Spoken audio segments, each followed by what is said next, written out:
Hey friends, this is going to be a little bit hard for me to do, but I felt like it's something I needed to do. So last week I came out of the closet about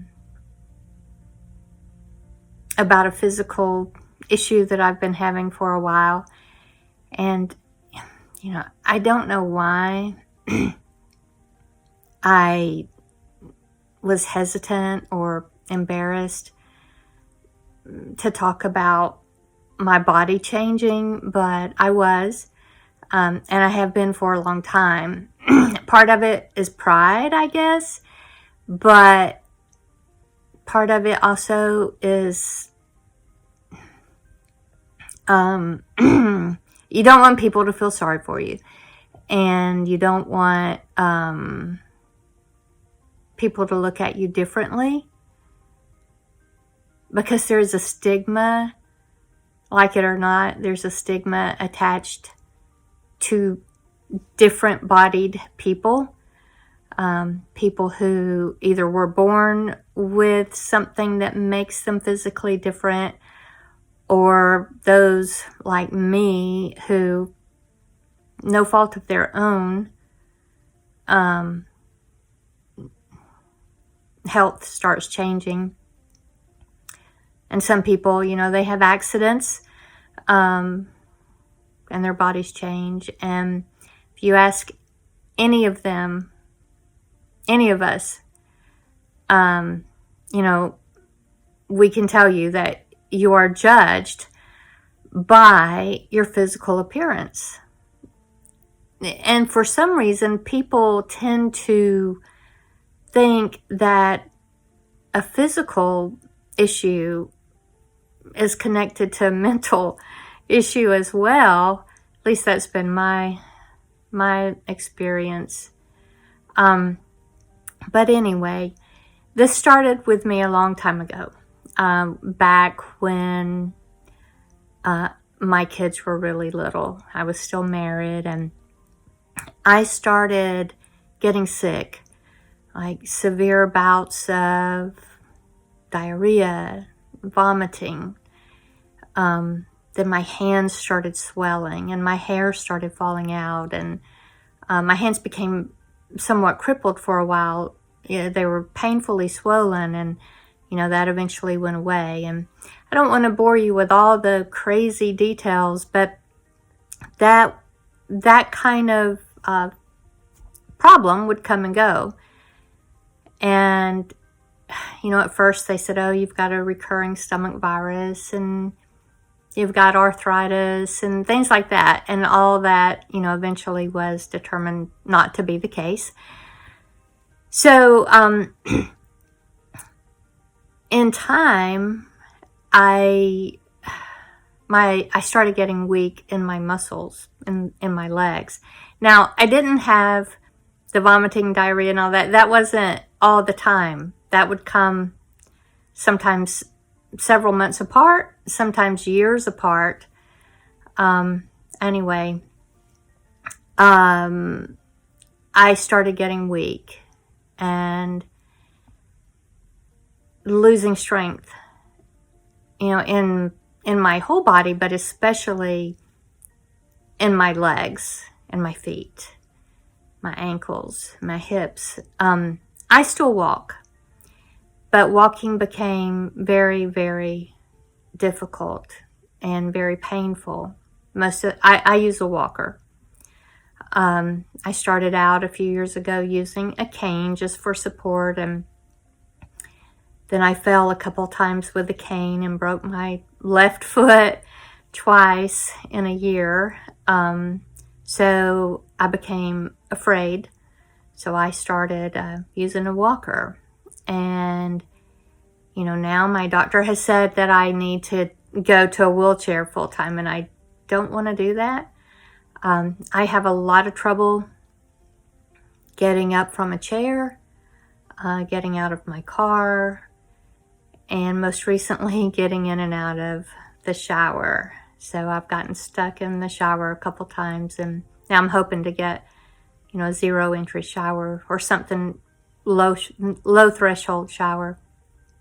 But anyway, so every illness in the world has been basically has been eliminated. I don't have lupus. I don't have MS. I don't have muscular dystrophy. I don't have ALS. None of those things.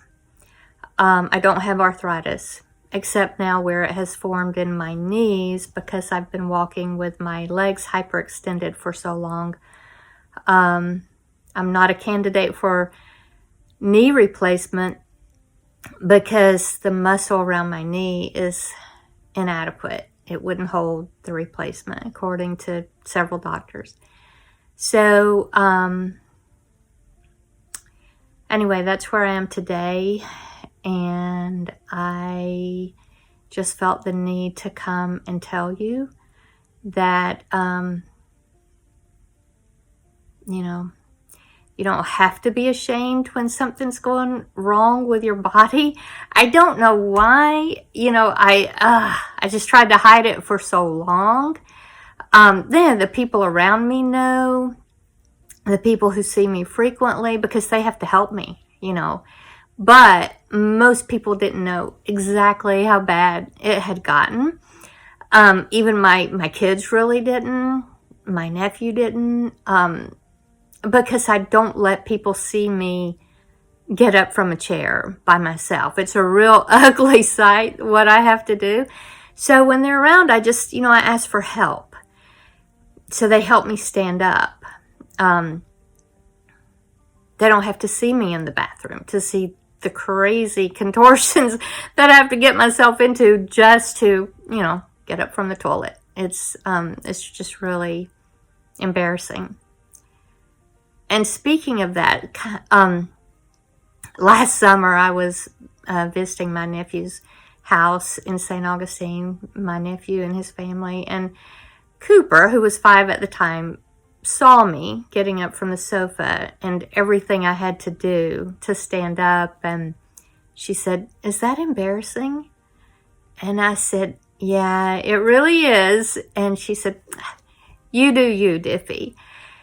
It was her way of saying, don't worry about what other people think of you.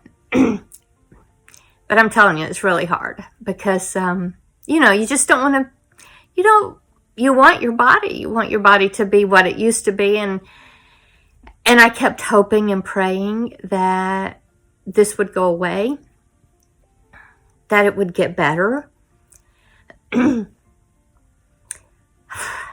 But it's not going to. And, it's probably going to get worse. So, anyway, the good side is I have not been sick as far as the vomiting and all that in 10 years. So, that ended. But the muscle weakness and the muscle deterioration, that's continuing, and I've been told it's just gonna continue. So, as you can see, I'm still in the process of accepting that. So I ask for your prayers.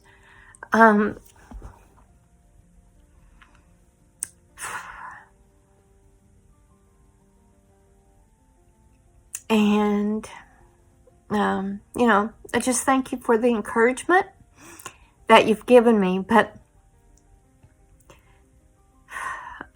anyway, that's where I am, and I'm gonna be okay. I am okay. I'm perfectly okay mentally. I'm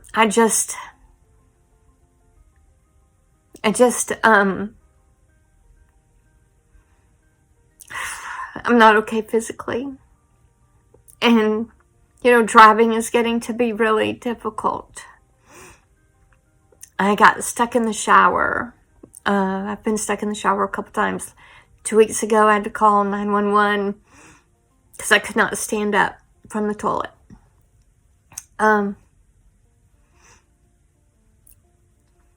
So I'm you know, I'm just trying to accommodate and do things to make my house so that I can stay independent for as long as possible.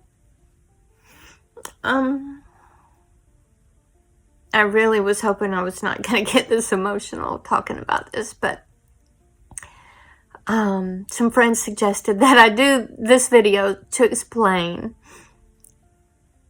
Not that I've been trying to lie or lie by omission.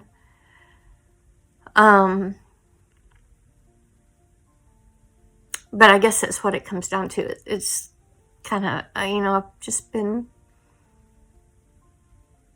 I have just been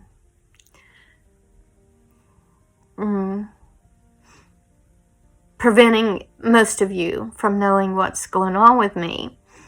But a friend suggested that I make the video to show you that and to tell you that you can keep going. If you're somebody who's dealing with any kind of health issue, you can just keep going. It doesn't mean it's the end.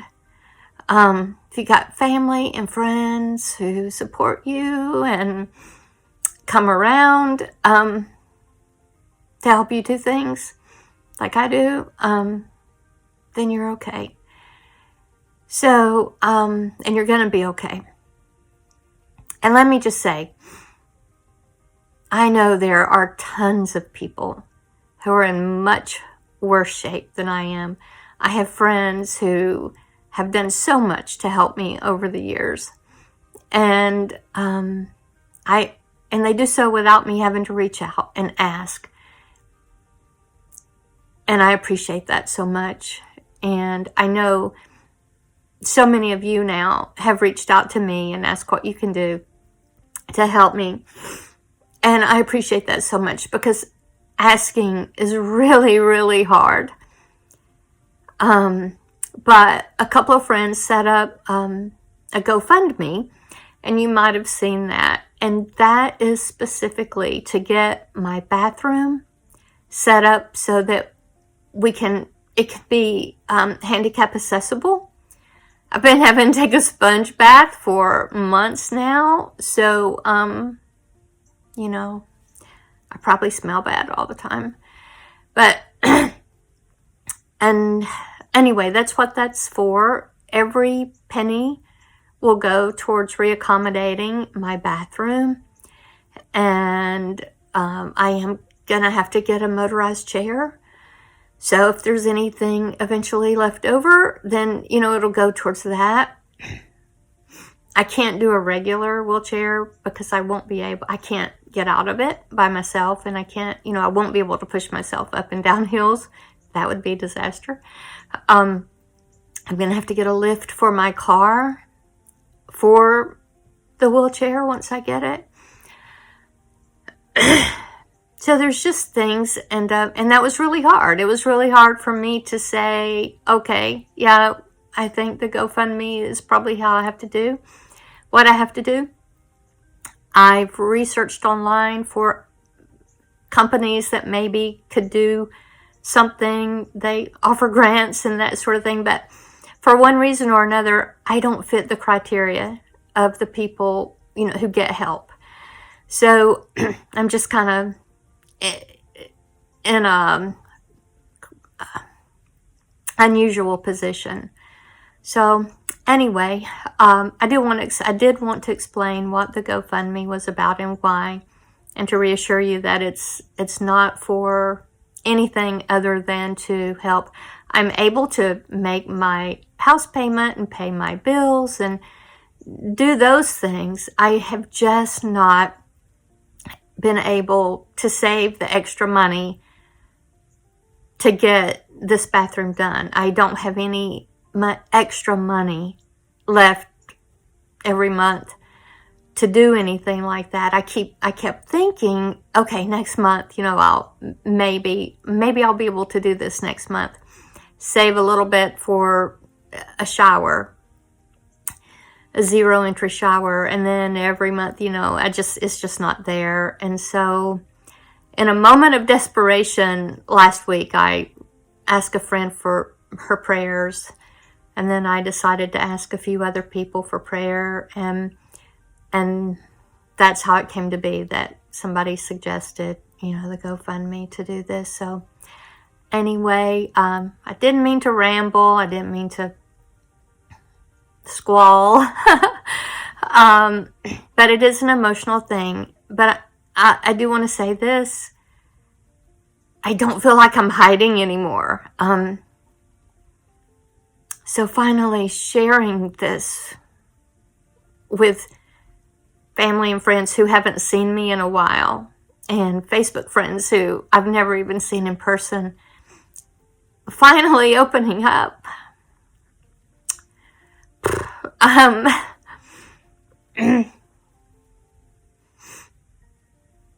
It feels better. It just feels like I'm not hiding and that I've let go of a burden. So, thank you.